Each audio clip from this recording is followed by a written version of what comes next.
അപ്പോൾ ഹിന്ദുവിടെ എനിക്ക് മോദിയുടെ തോന്നുന്നു വാക്കുകൾ ആദ്യത്തെ തന്നെയാണ്. തന്നെ ഒരു മെയിൻ വാർത്ത എന്ന് പറയുന്നത് Pakistan shuts air space snaps trade relations വിത്ത് ഇന്ത്യ.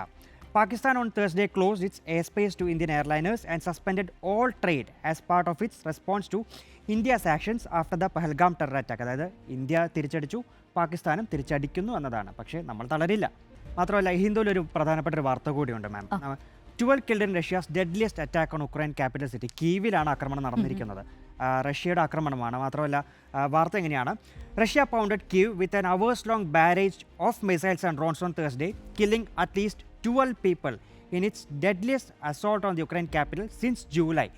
ജൂലൈ ആ കാലഘട്ടത്തിന് ഇപ്പുറം നടന്ന ഏറ്റവും പ്രധാനപ്പെട്ട, അതായത് കഴിഞ്ഞ ഒരു 10 മാസത്തിനിടയിലെ ഏറ്റവും വലിയൊരു ആക്രമണം, കൂടുതൽ ഡെത്ത് ടോൾ വന്നിരിക്കുന്ന ഒരു ആക്രമണം. മാത്രമല്ല ട്രംപ് പ്രതികരിച്ചിരുന്നു ട്രൂത്ത് സോഷ്യലിൽ.